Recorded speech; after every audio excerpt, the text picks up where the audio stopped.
Etsy.com/shop/evil broomstick. I make hand painted horror hats. Check them out.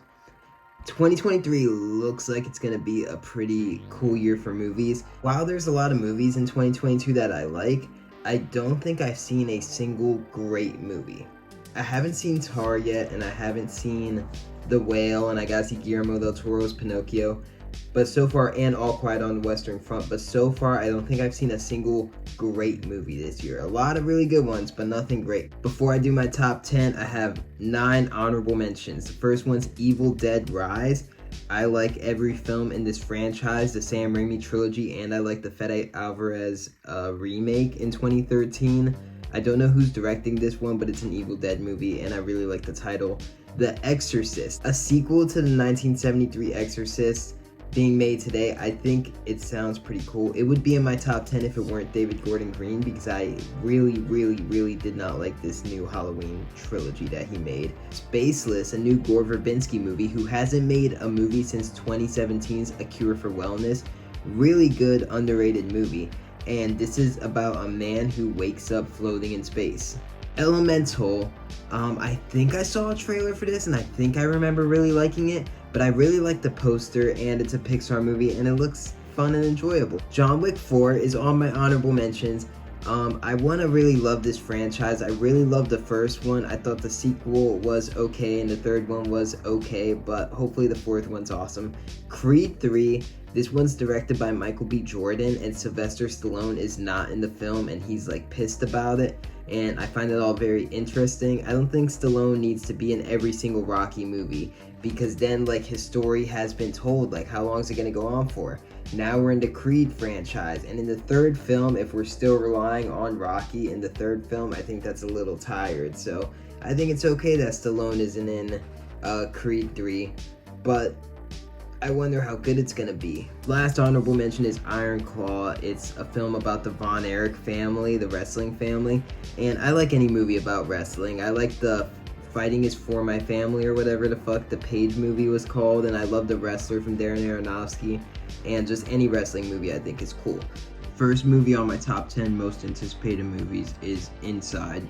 It's a Willem Dafoe movie where he's an art thief and he's trapped in a New York penthouse after like this heist goes wrong, and he's just locked inside there the whole movie.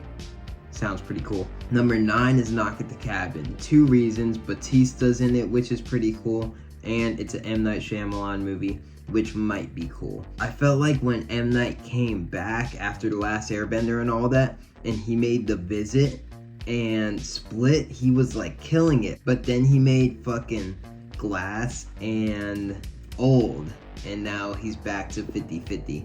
So Knock at the Cabin, hopefully it's good. The trailer was pretty cool. Last Voyage of the Demeter is my number 8. So this movie is based on a single chapter, The Captain's Log, from the 1897 Bram Stoker novel Dracula. Number 7 is 65, and this stands for 65 million years ago. I've been wanting something like this for so long. A dinosaur film that isn't fucking Jurassic Park, because that franchise has been ruined and just like shit into the ground. And the Jurassic Park movies nowadays are just like this big budget spectacle, Avengers, dinosaurs, Transformers type movies. They're ridiculous. It's like an indie, smaller scale dinosaur movie, like with Adam Driver, is awesome. It's almost like Predator in a way, if you think about it. I used to play this game on the computer when I was like 6, and it was terrible graphics, and you're just like a dude with a gun, and you're running around and you're hunting dinosaurs and they're coming after you. And that game was better than any of the Jurassic Park movies since the original. And if they could just make something like that, just like a dude hunting dinosaurs and getting hunted, and he's just like, it's scary, it's like Predator in the jungle. This looks cool. Number 6 on my list is Indy 4, which is what it should have been called, Indiana Jones and the Dial of the Destiny. It's a Disney movie, and it's fucking Lucasfilm, which means fucking Kathleen Kennedy's behind it. So the chances of this movie being terrible are very high. But the director of Indy 4 is James Mangold, who made One of the greatest comic book movies ever, Logan. This guy made Ford v Ferrari. He's a great director. So I feel like he can't possibly do a bad movie, which makes me think Indy 4 is going to be really good. But it's also fucking Disney and it's Kathleen Kennedy, which makes me think it's going to be really bad. Number 5 on my list is Mission Impossible 7, Dead Reckoning Part 1. As crazy as he is, I'm a huge fan of Tom Cruise.